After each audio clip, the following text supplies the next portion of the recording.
One night, my late wife's mother invited me to dinner. When I arrived, there was an extra place set at the table for my late wife, who had died 2 years ago. When I asked why, my mill turned pale and said, "Rich, there's something we never told you. Look, I'm going to be straight with you right from the jump. I almost sent that call straight to voicemail. You know that gut feeling you get when your phone rings and the caller ID shows a name that makes your stomach do that little flip thing? Yeah, that was me staring at Margaret Stone flashing across my screen like a neon warning sign at a sketchy motel. But here's the thing about guilt and morbid curiosity. They're like that friend who always talks you into bad decisions at 2 in the morning. Except it was 3:30 on a Tuesday afternoon, and I was eating leftover Chinese food straight from the container like the classy widower I'd become. "Rich, come over Friday night," Margaret said when I finally answered, her voice dripping with that syrupy politeness that people reserve for telemarketers, distant relatives they're about to ask money from, or apparently, the son-in-law they've barely tolerated for a decade. Just family. She said those two words like they meant something warm and fuzzy, like we were going to sit around sharing hot cocoa and fond memories. But I'd known this woman long enough to recognize the subtext. She was hiding something, and whatever it was wearing a cheap disguise. I hadn't stepped foot in Margaret's pristine colonial house since Lisa's funeral 2 years ago, and honestly, I'd been perfectly content keeping that streak alive.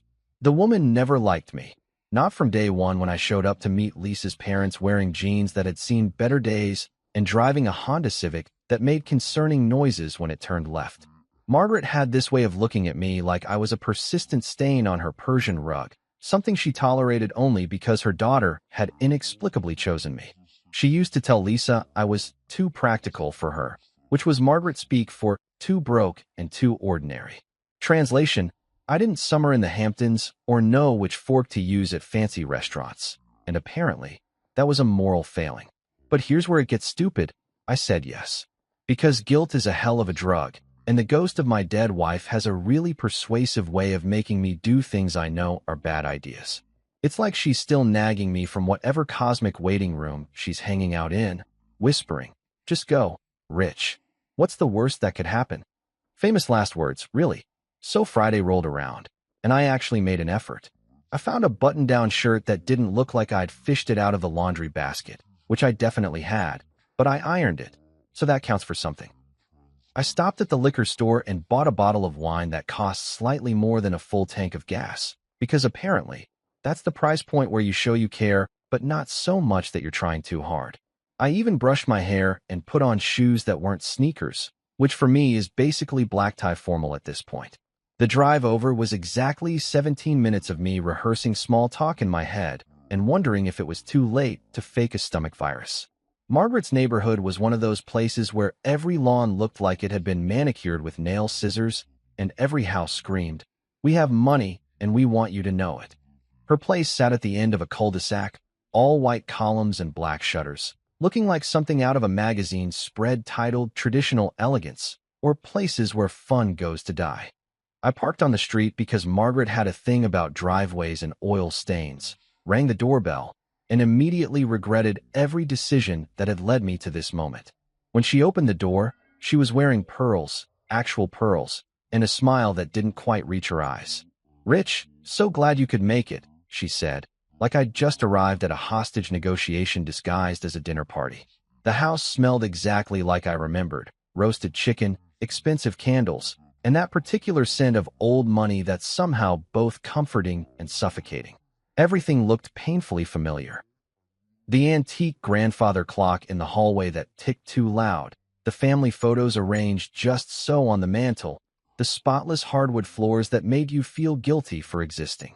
It was like walking into a museum dedicated to the life I used to have, back when Lisa was alive and family dinners were just regular torture instead of whatever fresh hell this was turning into. Greg was already there, my brother-in-law, standing in the kitchen looking uncomfortable in khakis and a sweater that probably cost more than my car payment. We did that awkward guy nod thing, the universal male greeting that says, "I acknowledge your presence, but let's not make this weird." He handed me a beer without asking, which was honestly the most thoughtful thing anyone in this family had done for me in 2 years. "How have you been?" he asked, which is what people say when they don't actually want to know how you've been but feel obligated to ask anyway. Living the dream, I said, taking a long pull from the beer. You know, talking to myself, eating cereal for dinner, becoming one of those guys who has strong opinions about paper towel brands. The usual. He almost smiled at that, which was progress. Greg wasn't a bad guy. He was just Margaret's son, which meant he'd been trained from birth to maintain appearances and never rock the boat. We moved into the dining room, and that's when I saw it. The table was set for four. For plates, for napkins folded into those fancy shapes that require a YouTube tutorial, for wine glasses catching the light from the chandelier overhead. I counted heads. Margaret, Greg, me. 3 people. The math wasn't mathing, as the kids say, or as I assume they say. I'm 43 and my cultural references are stuck somewhere around 2019. And that fourth place setting? It was at the head of the table. Lisa's spot. The chair she always sat in during family dinners, where she'd kick me under the table when Margaret said something passive-aggressive, where she'd pour me extra wine when the conversation got too painful. Empty now, but set like she was about to walk through the door any second, complaining about traffic and asking what was for dinner. I actually laughed, not because it was funny, but because the alternative was acknowledging how completely bizarre this was. Expecting company, I said, gesturing at the empty place setting with my beer bottle. Or are we summoning spirits now? Because I gotta tell you, if we're doing a seance, I didn't bring the right supplies. Pretty sure you need candles and one of those Ouija boards from Target. The joke landed like a lead balloon in a library. Margaret's face went pale, and I mean pale like she'd seen a ghost, which was ironic considering the whole empty chair situation. Her hand, the one holding her wine glass, started shaking so badly I thought she might drop it. Greg looked at the floor like it suddenly contained the secrets of the universe. The silence stretched out like taffy, getting thinner and more uncomfortable with each passing second. You know that feeling when you make a joke and nobody laughs, and you realize you've either said something wildly inappropriate or accidentally stumbled onto something real? Yeah, that was happening, except cranked up to 11. Rich, Margaret finally said, her voice barely above a whisper, and I swear to God, I'd never heard her sound like that before. Small, frightened, like she was the one who didn't belong here. She set down her wine glass with a trembling hand and looked at me with eyes that were suddenly too wet, too vulnerable, too human for the ice queen I'd known for all these years. There's something we never told you, she said, and just like that, the entire temperature of the room dropped about 40 degrees.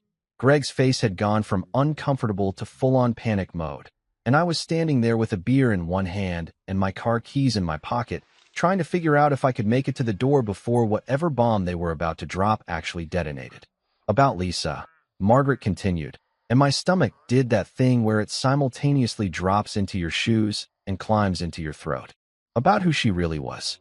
Okay, so here's where things went from awkward family dinner to what the actual hell is happening in about 3 seconds flat. Greg, my normally mild-mannered, sweater vest-wearing, plays-it-safe brother-in-law, suddenly bolted from the room like someone had yelled free money at a Black Friday sale. He disappeared through the doorway into what I'm pretty sure was Margaret's study, that room she always kept locked like it contained nuclear codes or her real personality or something equally dangerous. I stood there holding my beer, looking at Margaret, who was now staring at the empty chair like it might start talking back to her. Listen, I said, because apparently I don't know when to shut up. If this is about Lisa's life insurance policy, I already spent it on therapy and a really disappointing trip to Vegas, so we're good there. Nobody laughed. Tough crowd. Greg came back carrying this wooden chest, and I'm not talking about some cheap thing you'd pick up at HomeGoods. This was legit antique looking, about the size of a shoebox, but heavier, with these intricate carvings on the sides that probably meant something to people who knew about antique furniture and gave a damn. The wood was dark, almost black, with brass corners that had that greenish patina that screams, I'm old and I've seen some stuff. And here's the thing, it looked familiar. Like, uncomfortably familiar. Lisa used to have a box kind of like this, kept it on her dresser for years. I always assumed it was full of old jewelry or love letters from her high school boyfriend or whatever sentimental crap people keep in fancy boxes.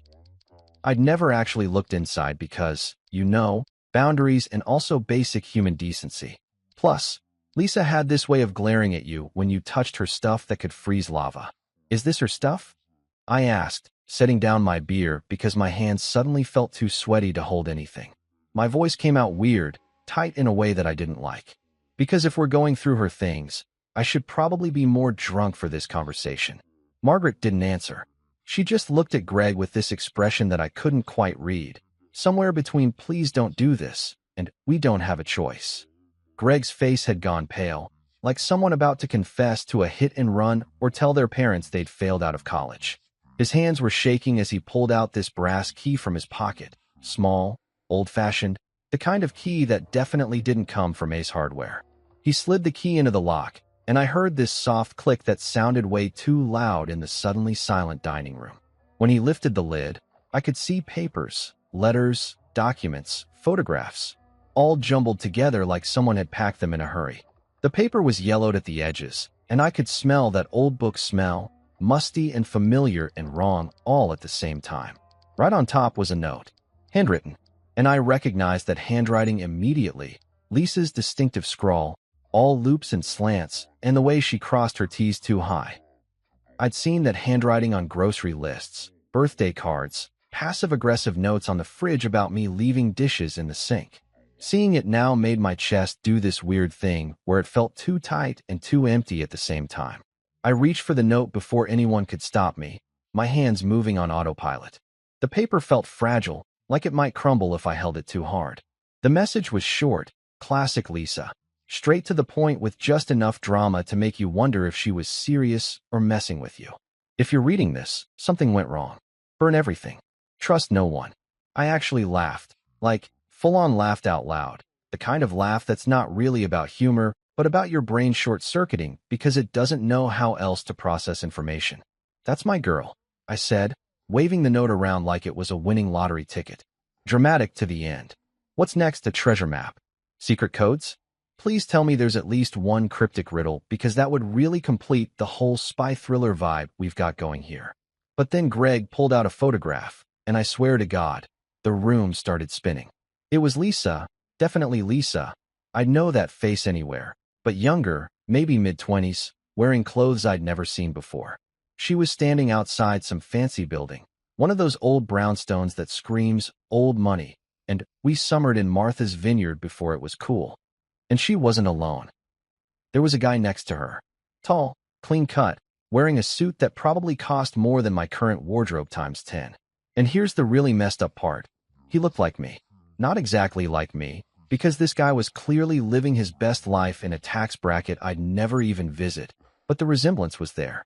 Same height, same build, same dark hair, except his was styled by someone who knew what they were doing, and mine looked like I cut it myself in the bathroom mirror after 3 beers, which I definitely had.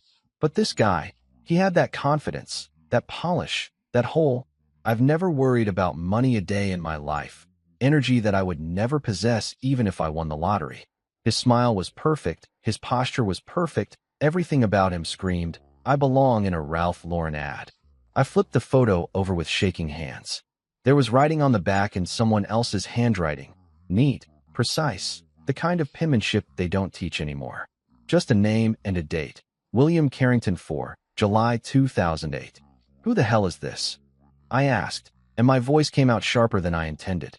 I looked up at Margaret, then at Greg, both of them staring at me like I was a bomb they weren't sure how to defuse. Seriously, who is William Carrington IV, and why does he look like my low-budget doppelganger? Margaret's hands were clasped in front of her so tight her knuckles had gone white. She opened her mouth, closed it, opened it again like a fish trying to figure out how to breathe air. Greg was looking anywhere but at me. The ceiling, the floor, the empty chair, anywhere that wasn't my face. Margaret, I said, slower this time, enunciating each syllable like I was talking to someone who didn't speak English. Who is this? She swallowed hard, her throat working like the words were physically painful to get out. When she finally spoke, her voice was barely above a whisper, the kind of whisper people use when they're confessing to something they've kept hidden for way too long. Your wife, she said, and I watched her mouth form the words like I was watching a foreign film without subtitles, wasn't exactly who she said she was. The beer bottle slipped from my hand. Not dramatically, Just a simple loss of grip because my brain had apparently forgotten how hands worked. It hit the hardwood floor with a crash that sounded like a gunshot in the silence, glass shattering into a million pieces, beer spreading out in a pool that Margaret would normally have had a stroke over, but now just stared at like she couldn't care less about her precious floors. "I'm sorry," I said, laughing again because apparently that was my default setting now when reality decided to take a hard left turn into crazy town. "What?" Greg bent down and pulled out more photographs from the box, spreading them across the table like he was dealing cards in the world's worst poker game. Lisa at galas. Lisa at what looked like charity events. Lisa standing with people I vaguely recognized from business magazines I'd never read. And in several of them, William Carrington IV, always there, always smiling that perfect smile, always looking like he owned whatever room he was in. Her real name, Margaret said, tears now streaming down her face and ruining her perfect makeup, which honestly was more unsettling than anything else because I'd never seen this woman cry, not even at her own daughter's funeral, was Elizabeth Carrington. She was William's sister, and the life she built with you, all of it, was a cover to escape the family she was born into. I stared at the photographs, at the note, at the box full of secrets that my dead wife had apparently been keeping, and thought, yeah, this is fine. This is totally fine. My entire marriage was apparently a witness protection program that nobody told me about. Cool, cool, cool. "I need another beer," I said. "Actually, I need all the beers. Every single beer in this house. And possibly something stronger. Do you have anything stronger? Please tell me you have something stronger."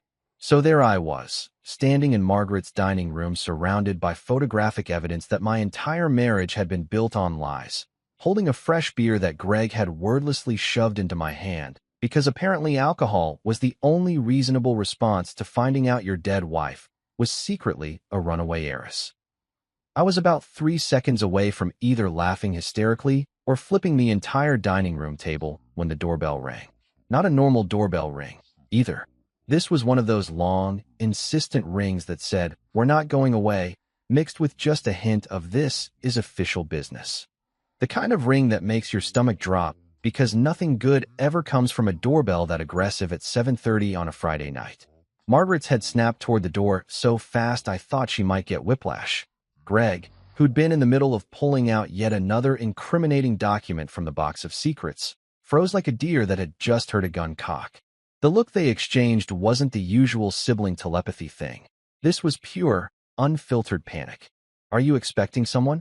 I asked, which in retrospect was a stupid question because their faces were screaming, "Absolutely not," and we're all about to die. The doorbell rang again, longer this time, more insistent. Greg moved to the window and peeked through the curtains, not like a normal person checking to see who's at the door, but like someone in a mob movie making sure the cops haven't surrounded the building. His face went from pale to basically transparent. "Black sedan," he whispered, like the people outside might hear him through the walls and triple-paned windows. 2 men. Suits. Government plates. Now, I've never been a paranoid guy. I don't think the government is watching me. I don't stockpile canned goods for the apocalypse, and I've never once thought my phone was listening to my conversations. Mostly because my conversations are boring and nobody would want to listen to me argue with myself about what to have for dinner. But something about the way Greg said "government plates" made every hair on my arm stand up like they were trying to evacuate my body. "Don't open the door," I said, and the words came out of my mouth before my brain even processed them. Margaret looked at me like I'd just suggested we all strip naked and do the Macarena. "What are you talking about? We can't just ignore them. What if it's important?" Important. I gestured at the box, at the scattered photographs, at the note from my dead wife that literally said, "Trust no one." "Lady, I don't know what's happening here, but I've seen this movie before.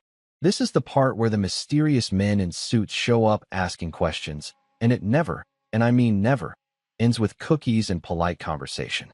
It ends with people disappearing or databases being wiped or someone getting thrown in the back of an unmarked van." "You watch too much television," Margaret said, but her voice was shaking, and she was wringing her hands in that way people do when they know you're right but don't want to admit it.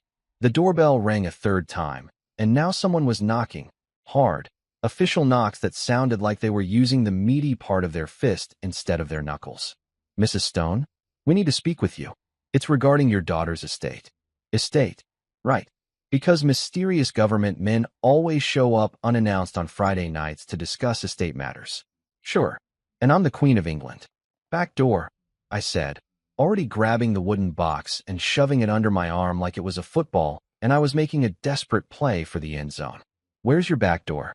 Rich, you're being ridiculous. Margaret started, but I was already moving, my body operating on pure instinct and probably too much adrenaline for someone who spent most of his time sitting at a desk job.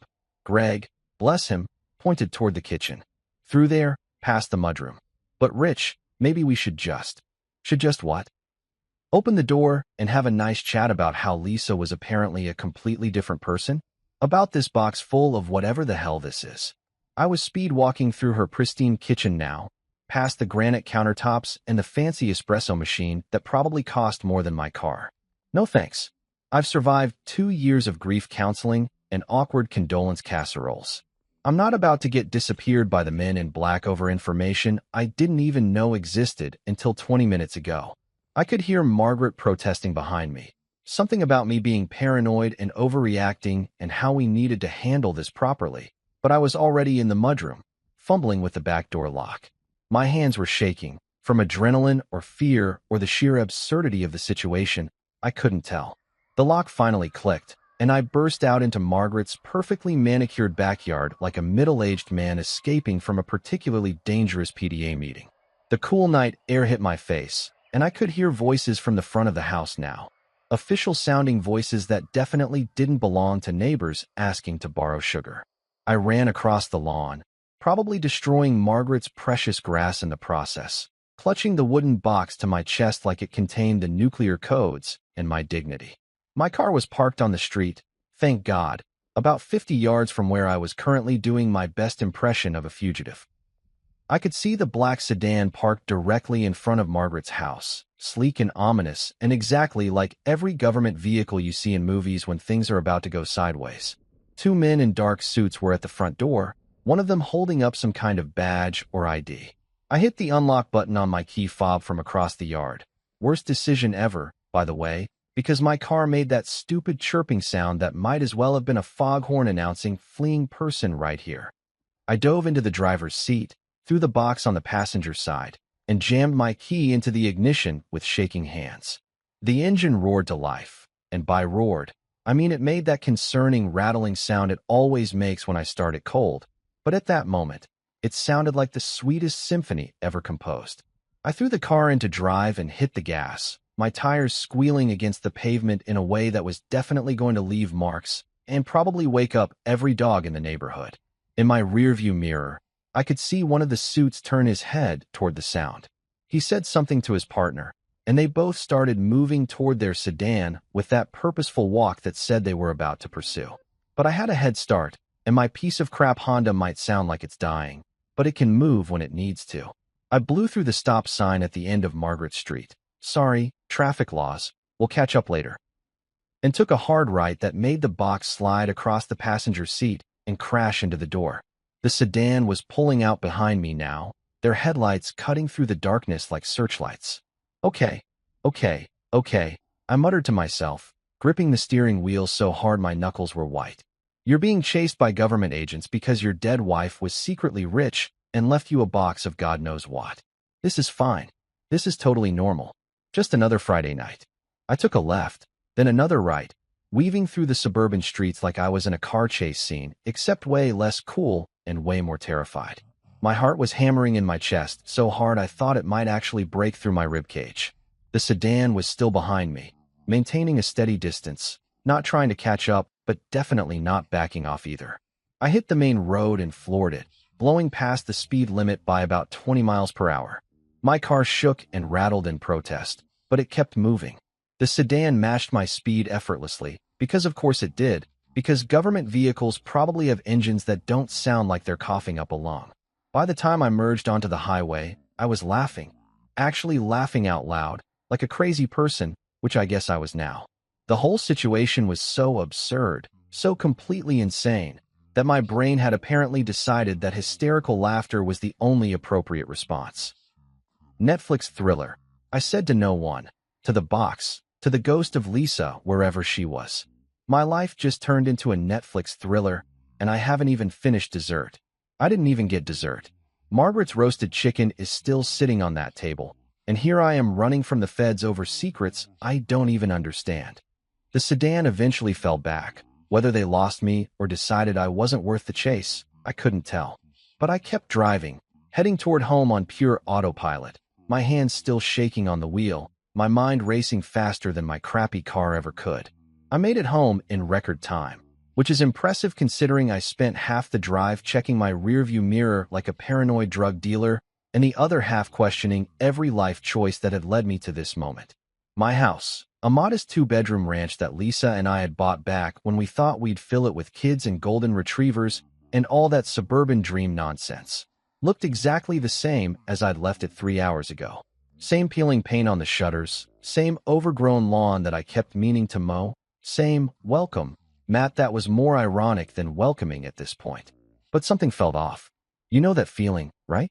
When everything looks normal, but your gut is screaming that something's wrong.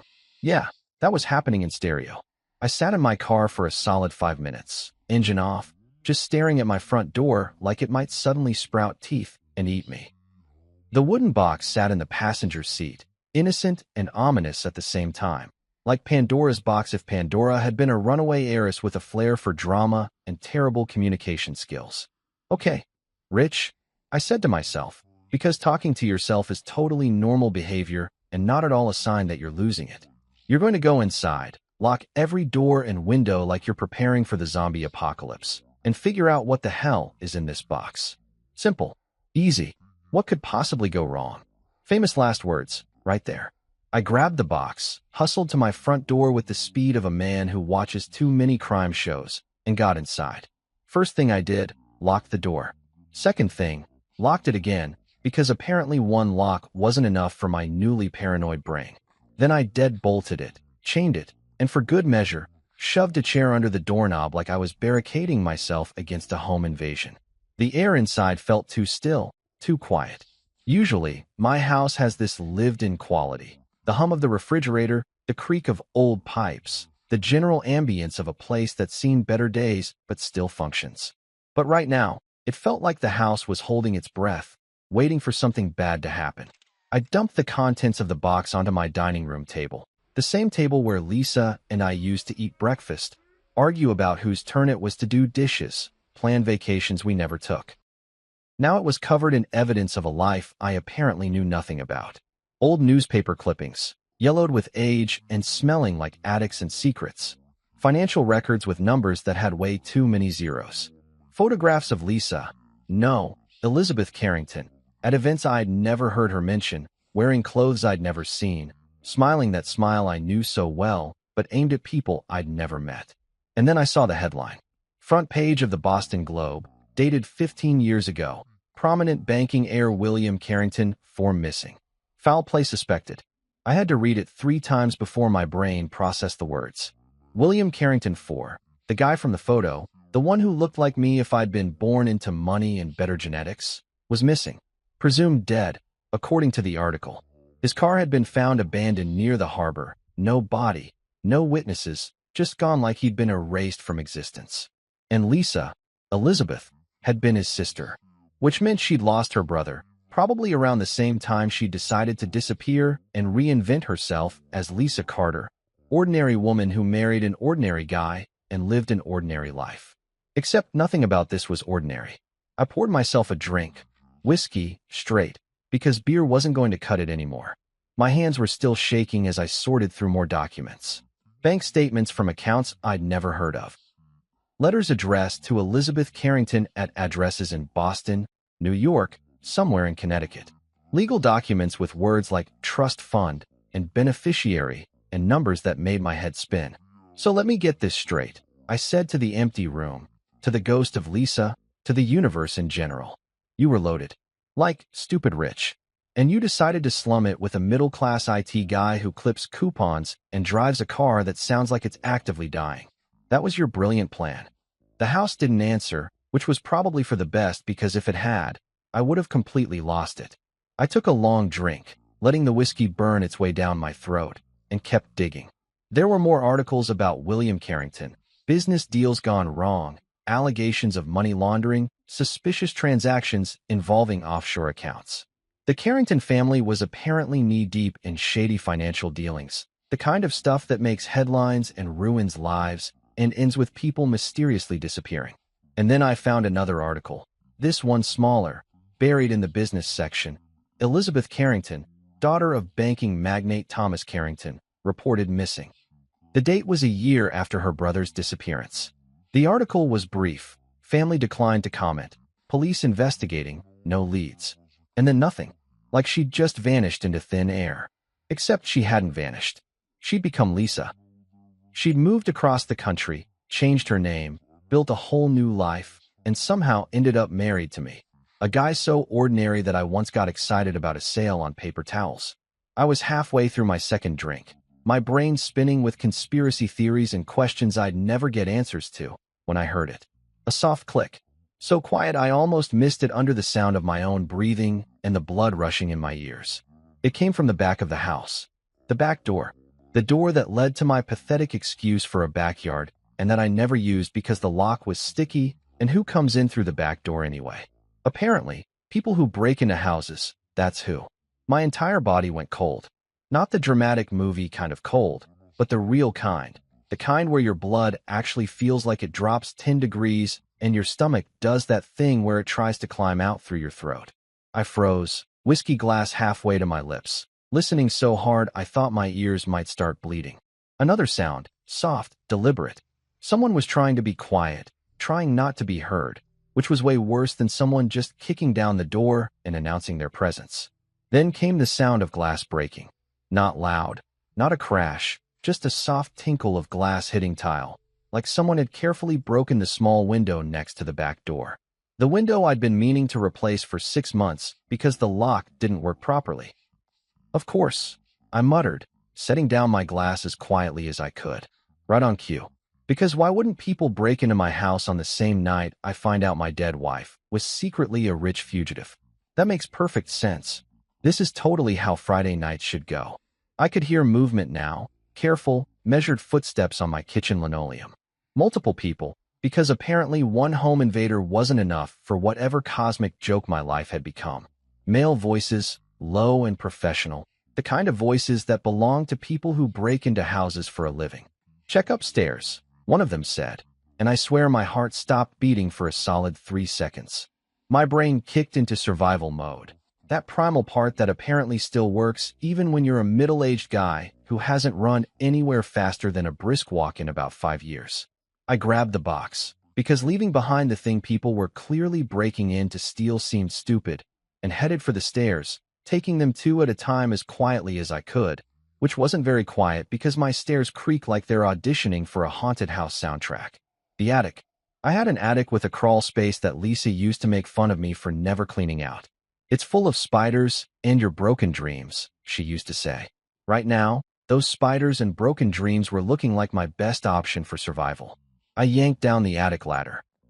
Slowly, carefully, because apparently I was capable of being quiet when my life depended on it, and climbed up into the darkness. The space was cramped, dusty, filled with boxes of Christmas decorations and old tax returns, and all the crap you accumulate over a decade of living in one place. Behind the old brick chimney, there was a gap in the insulation, a space just big enough for a wooden box. I shoved it in there, covering it with some old newspapers and a box of ornaments that probably hadn't been used since Lisa died, and prayed my knees would hold out long enough to get back down. Below me, I could hear them moving through my house, opening doors, searching rooms, being way more polite about their breaking and entering than seemed necessary. My legs were shaking, from fear, from the awkward crouching position, from the sheer absurdity of hiding in my own attic like I was in some low-budget thriller. "Check upstairs," the voice said again, closer now, and I heard footsteps on my stairs. I held my breath.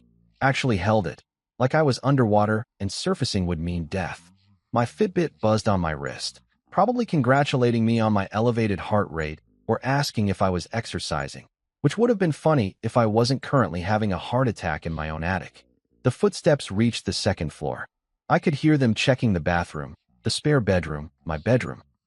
Drawers opening, closets being searched, the methodical efficiency of professionals who'd done this before. Please don't look up, I thought. Please don't notice the attic ladder. Please be terrible at your job. The universe, for once, decided to cut me a break. The footsteps retreated, heading back downstairs. More voices, muffled conversations I couldn't quite make out. Something about not here and check the mother-in-law's place, and he must have it. They left through the front door, not even trying to hide the fact that they'd broken in, because apparently when you're scary enough, you don't have to worry about covering your tracks. I heard a car start, drive away, and then nothing but silence and my own ragged breathing. I stayed in that attic for another 20 minutes, just to be sure, my body cramping and my mind racing. When I finally climbed down, my house looked like a tornado had gone through it. Drawers open, cushions displaced, my life literally torn apart by strangers looking for secrets I'd just discovered existed. I grabbed my keys, my wallet, and absolutely nothing else. The box stayed in the attic. My clothes, my photos, my life, all of it stayed behind. Because I wasn't stupid enough to stick around and see if they came back with friends. I drove like a man being chased by ghosts, which, technically, I was, if you count the ghost of my dead wife's secret life and the very real people who wanted whatever information she'd left behind. My hands were still shaking on the steering wheel, and I'm pretty sure I ran at least 2 red lights and a stop sign. But at that point, traffic violations were the least of my problems. I had exactly one place to go, one person who wouldn't ask too many questions before helping me, and that was Frank Mallory. Frank lived 3 streets over from my house, had lived there for probably 40 years, since before the neighborhood was the neighborhood, back when everything was cheaper and life made more sense. He was 80 years old, a Vietnam vet who'd survived 2 tours, 2 divorces, and a raccoon infestation that had become legendary in our neighborhood. The man was tougher than beef jerky left out in the sun, meaner than a snake when he needed to be, and the only person I knew who'd actually shoot someone if the situation called for it. We'd become friends in that weird way men become friends, bonding over broken lawnmowers and complained about property taxes, and occasionally sharing a beer on his porch while he told stories about the war that were probably 50% truth and 50% whiskey-fueled embellishment. He'd liked Lisa, called her a pistol and too good for you, Carter, which was accurate on both counts.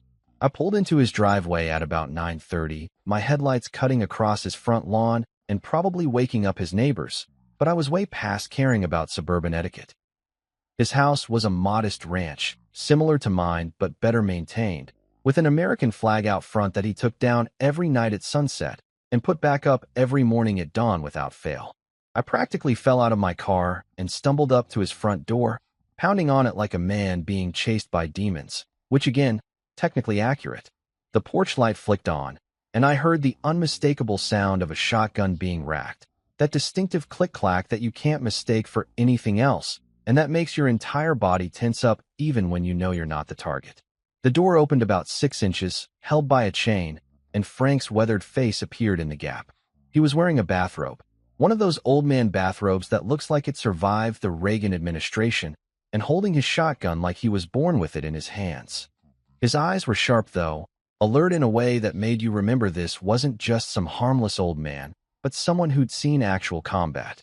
"Jesus, Rich, you look like hell," he said, taking in my disheveled appearance, my wild eyes, the fact that I was sweating despite the cool night air. "Good news," I said, panting like I'd just run a marathon instead of driven 3 blocks. "It's not my blood this time." He raised an eyebrow at that, unhooked the chain, and opened the door fully. "Get inside before you wake up the whole damn street with your dramatic entrance." I didn't need to be told twice. I practically fell through his doorway into his living room, which smelled like Old Spice and gun oil, and that particular scent of old houses that have been lived in by the same person for decades.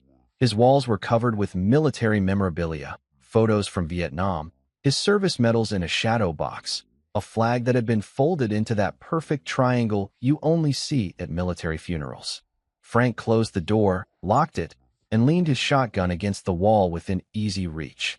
He looked me up and down like he was assessing casualties on a battlefield. "You want to tell me why you showed up at my house looking like you just escaped from a hostage situation, or should I start guessing?" So I told him everything. And I mean everything. The dinner at Margaret's, the box of secrets, William Carrington IV, Lisa's real identity, the men in suits, the break-in at my house. All of it spilling out in a jumbled mess of words that probably didn't make much sense, but Frank listened to anyway, his face getting more serious with each detail.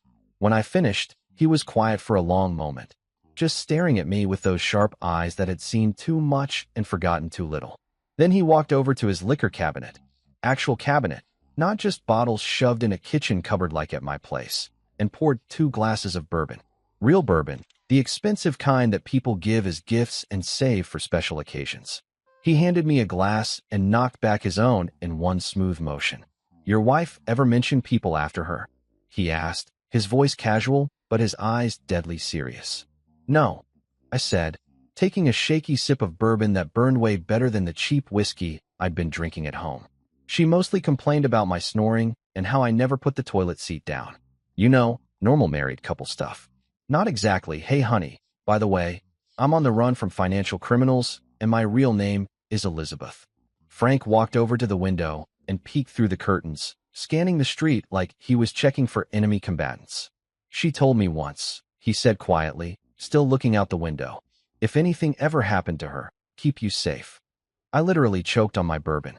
"I'm sorry, what?" "She told you that? When? Why didn't you?" I stopped, my brain trying to process this new information. "She told you to keep me safe? Not the other way around." He turned back to me, and for the first time since I'd known him, Frank actually looked uncomfortable. "About 6 months before she died. Came over one afternoon when you were at work. Said she needed me to promise that if something happened to her, and she was specific about that, when something happens, not if, I'd look out for you. Make sure you were okay. And you didn't think to mention this before now?" My voice came out higher than I intended, somewhere between hysterical and furious. "She made me promise not to," Frank said, shrugging in that way that said he'd been following orders, and that was that. "Said you'd worry, that you were better off not knowing. Figured she had her reasons. Women usually do." "Her reasons," I repeated, laughing that laugh that wasn't really a laugh anymore. "Right. Her reasons included lying to me about her entire identity, apparently. So yeah, great reasons. Fantastic reasons. Really top-tier decision-making from my dead wife who—" Frank held up a hand, his face going stone-cold serious. "Headlights," he said simply. I looked at him like he'd just spoken Martian. "What? Headlights? Coming up the street. Slow. Too slow." He grabbed his shotgun and moved to the window in one fluid motion that was impressive for a man his age. I felt my stomach drop into my shoes for approximately the 15th time that night. Please tell me it's just someone coming home from a late dinner. Please tell me it's a lost pizza delivery guy. Please tell me it's literally anything other than. "Black sedan," Frank said, his voice flat. "2 men. Same ones from your description." "Oh, come on," I practically shouted, then immediately lowered my voice to a harsh whisper. "How did they find me? How do they even know I'm here? Are they tracking my car? My phone? Did they microchip me when I wasn't looking?" "Doesn't matter how," Frank said, already moving with the efficiency of someone who'd been in worse situations than this. "What matters is they're here, and we need to move." He crossed to his kitchen and grabbed his truck keys off a hook by the back door. Then he reached into a drawer and pulled out a Glock, because of course Frank had a Glock in his kitchen drawer like normal people keep spatulas, and checked the magazine with practiced ease. "Take my truck," he said, tossing me the keys. I caught them on pure instinct because my brain was still trying to catch up with the fact that this was actually happening again. "Head north, stay off the main highways, and for God's sake, ditch your phone. They're tracking you somehow." "What about you?" I asked, because despite everything, I wasn't about to let an 80-year-old man face down professional criminals on my behalf. Frank smiled, actually smiled. And it was the kind of smile that made you remember he'd survived actual war. "Son, I've been bored for about 20 years. This is the most excitement I've had since the raccoon incident of 2019. Now get out of here before I have to waste good ammunition on people who don't deserve it." The headlights were getting closer. I could see them through the window now, casting long shadows across Frank's lawn. The sedan had stopped at the end of his driveway. "Frank, go," he barked, and the command in his voice was pure military, the kind of order you don't question. I ran for the back door, truck keys clutched in my sweaty hand, and burst out into Frank's backyard.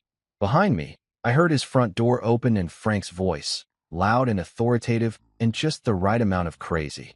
"Can I help you, gentlemen? Because it's past 9:30, I'm in my bathrobe, and I've got a shotgun that doesn't care much for uninvited visitors." I didn't stick around to hear their response.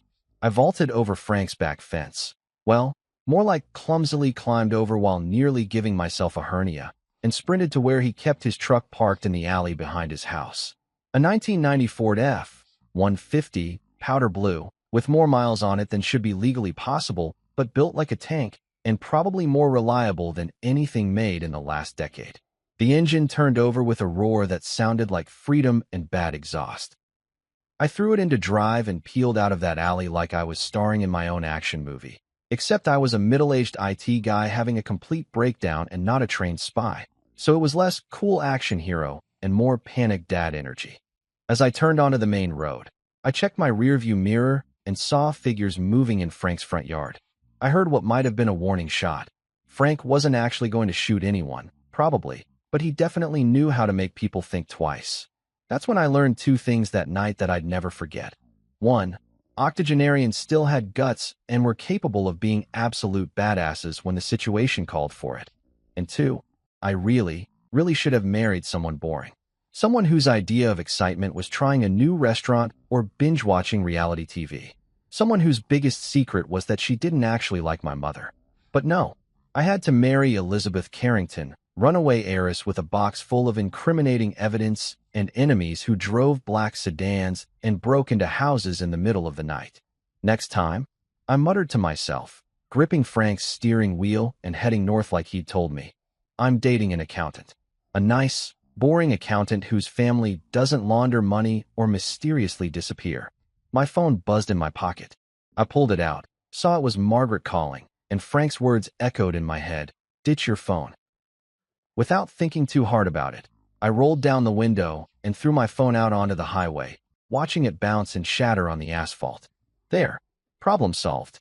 I was officially off the grid, driving a truck older than most of my coworkers, with no idea where I was going except north and away from whatever nightmare my life had become. I'd been driving for maybe 45 minutes, heading north on back roads and secondary highways like Frank had told me, when the phone rang. Except I didn't have a phone anymore, because I'd yeet-headed onto the highway like a rational person having a totally normal Friday night. So when I heard the distinctive ringtone, some generic melody that definitely wasn't mine, I nearly drove Frank's truck straight into a ditch. The sound was coming from the glove compartment. I pulled over onto the shoulder, hazard lights on, and sat there for a solid 10 seconds just staring at the glove box like it might contain a bomb or a really aggressive raccoon. Because at this point, either option seemed equally plausible. Finally, I popped it open, and there was a cell phone inside. One of those old flip phones that looked like it had survived Y2K and several presidential administrations. It was ringing. The screen said, "Unknown caller," which was exactly the kind of ominous detail that makes you want to throw this phone out the window too. But I was running out of phones and options. I answered it. "Yeah, Mr. Carter?" The voice was male, calm, professional, the kind of voice that belonged to someone who'd never panicked in their entire life. "Don't hang up. I'm a private investigator. Name's Daniel Cortez. I've been following your wife's case." "Oh, great," I said, laughing because apparently that was my default response to insanity now. Another guy who knows more about my marriage than I do. Let me guess. You're going to tell me she was actually a spy? A mobster? Maybe she was working for the CIA? Because at this point, nothing would surprise me. She could have been an alien from Mars, and I'd just be like, sure, that tracks. He chuckled, actually chuckled, like I'd said something genuinely funny instead of having a breakdown in a stolen truck on the side of a highway. "You're funnier than I expected. Lisa mentioned you had a sense of humor. That stopped me cold." "You talked to Lisa? When?" "She's been dead for 2 years. Before she died," Cortez said, his tone shifting to something more serious. "About 3 years ago, actually. She hired me to investigate her family's business dealings. Said she needed documentation, evidence, something concrete that could hold up in court if things went sideways." I sat there in Frank's truck, engine idling, watching cars pass by on the highway while my brain tried to process this information. Let me get this straight. My wife, who apparently wasn't even named Lisa, Hired a private investigator to build a case against her own family, and nobody thought to mention this to me? Her actual husband. She was protecting you, Cortez said simply. The less you knew, the safer you'd be. The Carrington family isn't just wealthy, Mr. Carter. They're dangerous. Old money, political connections, the kind of people who make problems disappear permanently. Yeah, well, they're not doing a great job because I'm currently very aware of the problems, and the problems are definitely aware of me. I shot back. I've had my house broken into, been chased by men in suits, and I'm currently driving my elderly neighbor's truck while trying not to have a complete mental breakdown. So the whole keeping me safe plan? Not super effective. Cortez was quiet for a moment. Listen carefully. Lisa wasn't who you thought she was, but not in the way you're probably thinking. She wasn't some criminal on the run. She was the daughter of William Carrington III, Boston banking magnate, philanthropist, and one of the most sophisticated money launderers on the East Coast. Money laundering, I repeated flatly. Of course, because why would it be something simple like tax evasion or jaywalking?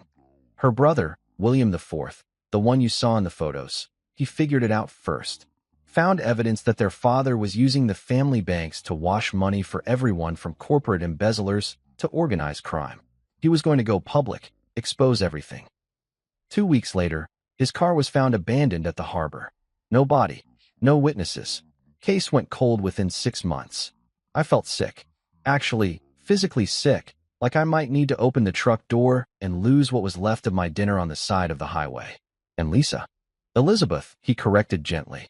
She knew her brother didn't just disappear. She spent a year digging, following his trail, copying files, building her own case. Then she realized she was next on the list. So she ran, changed her name, moved across the country, tried to build a normal life while keeping all her evidence hidden, waiting for the right moment to use it. And she married me because... I couldn't even finish the sentence. Was I just convenient cover? The perfect disguise? Because she loved you, you idiot, Cortez said, and there was actual warmth in his voice. I met with her a dozen times. She talked about you constantly. Said you were the only real thing in her life. The only person who saw her as just Lisa, not as a Carrington or an heiress or a target. You were her escape from all of this. I had to pull over completely now because my hands were shaking too hard to drive. I put the truck in park and just sat there, gripping the steering wheel, trying not to cry like a middle-aged man having an emotional crisis in a borrowed vehicle. So what happened? I finally managed. How did she die? And don't tell me it was actually a car accident like everyone said. Another pause. This one longer, heavier. The official report says mechanical failure. Brake line failed on a mountain road. But I've seen the photos, talked to people who investigated the scene. Those brake lines were cut, Mr. Carter. Professional job. Made to look like an accident. And there it was. The confirmation of what some part of me had suspected for 2 years, but never wanted to admit. Lisa, Elizabeth, hadn't died in some random accident. She'd been murdered, killed by her own family, probably, or whoever they'd hired to do their dirty work. The people who came for you tonight, Cortez continued, his voice steady and matter-of-fact like he was discussing the weather. They think you have what she left behind. Documentation, evidence, financial records. They're right, aren't they? You found something. Maybe, I said, because I wasn't stupid enough to confirm anything to a voice on a phone, even if that voice seemed to know everything already. Let's say hypothetically I did. What would hypothetical me do with hypothetical evidence? Stay alive long enough to use it, he said. And trust me, I know that's asking a lot, but I've been working this case for 3 years. I know where the bodies are buried, metaphorically, and, in a few cases, literally. I can help you. Before I could respond, before I could decide whether I trusted this guy or if this was another trap in a night full of traps, my new borrowed phone buzzed. A text message from a number I didn't recognize. Come home. We need to talk. Margaret. I showed the phone to nobody because I was alone in a truck, but I read the message out loud anyway. Margaret wants me to come home. She needs to talk. Don't, Cortez said immediately. That's not Margaret texting you. Or if it is, she's not alone. They're using her to lure you back. Right? I said, because of course they were. Walk straight into the lion's den so they can kill me or make me disappear like William IV. Great plan. Really tempting offer. I'll definitely get right on that. Where are you now? Cortez asked. I looked around at the dark highway, the exit sign that said I was somewhere north of Harrisburg. Nice try. I've watched enough movies to know I don't give my location to mysterious voice on the phone. Smart, he said, and I could hear the smile in his voice. Okay, here's what's going to happen. I'm going to text you an address. A diner, 24-hour place, public enough that nobody's going to try anything stupid. Meet me there. Bring whatever you found. We'll figure out our next move together. And if I don't, then you keep running until they catch up with you, which they will eventually because they have resources and connections, and you have what? A old truck in righteous anger? He had a point.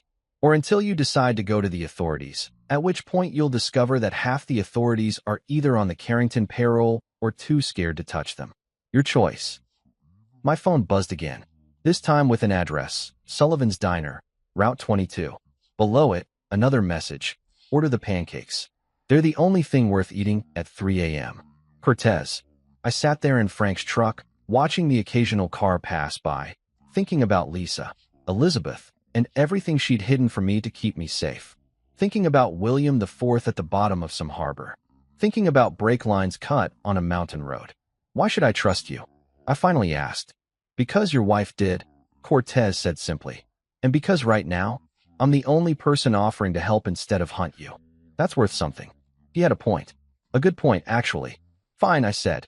But if this is a trap, if you're working with them, I want you to know that I'm fully prepared to die embarrassingly while trying to fight back. I took one self-defense class in 2003. I remember exactly none of it, but I'll give it my best shot. He laughed, a real laugh this time. Noted. See you in an hour, Mr. Carter. And do me a favor. What? Stop throwing phones out of vehicles. They're expensive, and Frank's going to want that one back.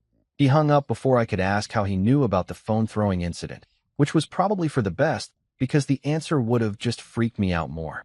I sat there for another minute, looking at the address on the screen, weighing my options. I could keep driving north, disappear somewhere in Canada maybe, live out my days as a lumberjack or whatever people do when they're on the run. Or I could meet this Cortez guy, take a chance that he was actually trying to help, and maybe, just maybe, figure out what Lisa had died trying to accomplish. Next time, I told her ghost, told the universe, told nobody. We're having a very serious conversation about communication in relationships.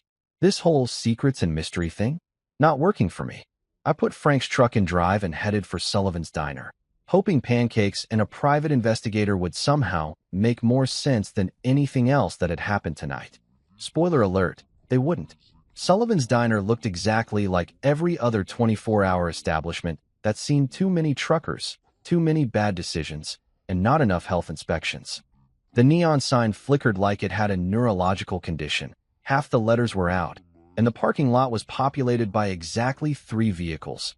A semi-truck, a beat-up Honda that made my car look like a luxury vehicle, and a sleek black SUV that definitely didn't belong in this aesthetic. I pulled Frank's truck into a spot near the exit, because I'd learned my lesson about easy escapes tonight, and sat there for a minute, watching the windows. Through the grease-stained glass, I could see maybe 4 people inside. A waitress who looked like she'd rather be literally anywhere else, a trucker hunched over coffee, and 2 people sitting in a booth near the back. One of them raised a hand. Not a wave, just a simple acknowledgement. That must be Cortez. Okay, Rich, I muttered, checking Frank's glove compartment for weapons and finding exactly nothing useful except a flashlight and some ancient beef jerky. You're walking into a diner at 11:30 at night to meet a stranger who knows way too much about your life. This is fine. This is totally fine. Nothing bad has ever happened in a creepy roadside diner. I got out of the truck, left it unlocked in case I needed to make a quick getaway, and headed inside. The door chimed, one of those bells that announced you were either a customer or a serial killer, and at this point, I wasn't sure which category I fell into anymore. The smell hit me immediately. Burnt coffee, old grease, and that particular aroma of places that have been open continuously since the Carter administration, the Jimmy one, not me.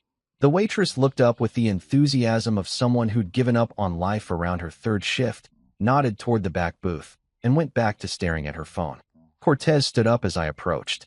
He was younger than I expected, maybe late 30s, Hispanic, wearing a leather jacket over a button-down shirt like he couldn't decide if he was going for a professional investigator or guy who rides motorcycles on weekends.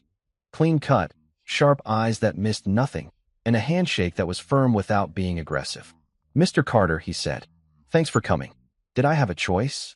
I slid into the booth across from him, my back to the wall because apparently I'd absorbed some paranoia survival skills tonight. "Not really," he admitted with a slight smile. Then he gestured to the woman sitting next to him, and I realized I'd been so focused on Cortez that I'd barely registered her presence. She was maybe 40, Asian American, wearing a navy suit that looked expensive and professional and completely out of place in this diner. Her hair was pulled back in a severe bun, and she had the kind of face that said she didn't tolerate nonsense from anyone, ever.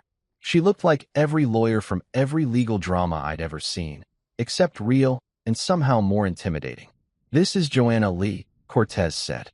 "Attorney. She's been working with me on your wife's case." "Of course she has," I said, because at this point, why not add a lawyer to the mix? Does everyone know more about my marriage than I do? Should I be taking notes? Maybe we should start a support group. Husbands who married secret heiresses anonymous. Joanna didn't crack a smile. She reached down beside her and lifted something onto the table, a wooden box. The exact same wooden box I'd seen at Margaret's house. The same box I'd risked my life grabbing from Margaret's dining room, stuffing documents into my jacket, running from men in suits. Except this wasn't that box. This one was pristine, no scratches, the brass fittings shinier. "What?" I started. "Your wife left instructions for us," Joanna said, her voice crisp and professional, like she was reading a will instead of blowing my mind in a truck stop diner. "The real ones. What you found at Margaret's house was a decoy." I stared at the box, then at her, then at Cortez, then back at the box. "I'm sorry, what?" "So I risked my life, multiple times tonight. By the way, it's been a whole thing, for a fake box? Are you kidding me right now?" "Your wife was thorough," Cortez said, and there was something like respect in his voice. "She knew they'd come looking eventually. So she created multiple versions, planted them in different locations, each with just enough real information to seem legitimate, but nothing that could actually hurt anyone. Except me," I pointed out. "It definitely hurt me. I got chased, my house got broken into. I traumatized an 80-year-old veteran." "Frank's fine, by the way," Cortez interjected. "Checked in with him 20 minutes ago. Gave those guys hell, apparently. They left empty-handed and probably reconsidering their career choices." That made me feel slightly better, but only slightly. Joanna opened the real box, slowly, carefully, like she was handling evidence in a courtroom, which I guess she was. Inside were ledgers. Real ones, leather-bound and thick, filled with pages of handwritten entries, numbers, dates, signatures. Financial records that looked like they belonged in a museum or a very specific type of federal investigation. She pulled out one ledger and opened it to a marked page, turning it so I could see. Rows and columns of transactions, money moving between accounts, shell corporations with names like Northeast Investment Holdings and Atlantic Financial Partners. And at the bottom of several pages, signatures authorizing transfers. One signature appeared over and over. Elegant, looping handwriting that I recognized from birthday cards and thank you notes, and every passive-aggressive message she'd ever left me about not loading the dishwasher correctly. "Margaret Stone." I started laughing. I couldn't help it. The sound came out of me like air escaping from a balloon, high-pitched and slightly unhinged. The trucker at the counter looked over with concern, probably wondering if he should call someone or just mind his business. He chose business. "Well," I said when I could finally breathe again. "I always knew she was evil, but embezzlement? Money laundering? Corporate fraud on a massive scale? That's new. That's a fun development. Really adds dimension to all those terrible Thanksgiving dinners where she criticized my job and my car and my general existence." "Your mother-in-law," Joanna said, her voice flat and factual, was the family accountant. She managed the Carrington financial empire for over 30 years. Every illegal transaction, every laundered dollar, every offshore account. She knew about it, facilitated it, and profited from it. And Lisa, Elizabeth, she figured this out. "She figured all of it out," Cortez said. "Spent years documenting everything. Her brother William tried to go public with part of it, and you know how that ended. So Elizabeth got smarter. She went deeper, collected more evidence, and created a failsafe. He gestured to the box. This. Everything needed to bring down the entire operation. Banks, shell corporations, political connections, payoffs. It's all here. The waitress appeared with coffee I hadn't ordered, poured it silently, and disappeared again like a ghost who'd given up on haunting and settled for minimum wage. I wrapped my hands around the mug, letting the warmth seep into my fingers. So what now? We take this to the police? The FBI? Post it on Reddit and let the internet handle it. We set a trap, Joanna said simply. She pulled out a tablet, already loaded with a video recording setup. You're going to send Margaret a message. Tell her you have what she's looking for. Give her a time limit, 12 hours before you take everything to the authorities. And then what? She shows up and kills me? Great plan. Really well thought out. Then we record everything, Cortez said. Get her confession, her associates, documentation of the threats. Build a case that's ironclad. He leaned forward. Your wife died trying to do this. We can finish it. I looked at the box, at the ledgers, at my reflection in the coffee. Thought about Lisa, Elizabeth, keeping all these secrets, carrying this weight, trying to protect me while building a case against her own family. Fine, I said. But if I die, I'm haunting all of you. Just so we're clear on that. We recorded the video message in the bathroom of Sullivan's Diner, which was exactly as glamorous as it sounds. The fluorescent lighting made me look like a corpse. The graffiti on the walls added a lovely murder scene ambience, and somewhere in the background, you could hear the unmistakable sound of a toilet that had given up on life. Peak cinematography, really. Spielberg would be proud. Joanna propped her tablet against the paper towel dispenser, adjusted the angle so it caught my face and not the creative drawings of body parts on the stall door, and nodded. Ready? Oh yeah, totally ready, I said, running my hands through my hair in a futile attempt to look less like a man having a complete mental breakdown. I've always wanted to threaten my criminal mother-in-law while standing next to a urinal. Really captures the gravitas of the moment. Just read the script, she said, handing me her phone with bullet points typed out in that clean, lawyerly font that probably cost extra. There's a script? Of course there's a script. I skimmed it quickly. This makes me sound way more confident than I actually am. Can we add something about how I'm terrified and possibly having a heart attack? No, Joanna said flatly. Confidence sells. Terror gets you killed. Fair point. Cortez stood by the door, keeping watch in case anyone decided they needed to use the facilities during my impromptu hostage negotiation video. Whenever you're ready, he said. And try to sound angry. Dangerous, even. Right, dangerous. I'm a 43-year-old IT guy whose most dangerous skill is passive-aggressive emails. But sure, I'll channel my inner action hero. I cleared my throat, looked at the camera, and tried to imagine I was someone who had their life together and wasn't currently hiding in a truck stop bathroom. Margaret, more authority, Joanna coached. Like you mean it. I tried again. Margaret, I've got what you're looking for. I held up one of the ledgers, not the real one. Joanna insisted we keep those safe, but a prop that looked convincing enough on camera. Every transaction, every account, every signature. Elizabeth documented everything. And I mean everything. Good, Cortez murmured. Keep going. You've got 12 hours.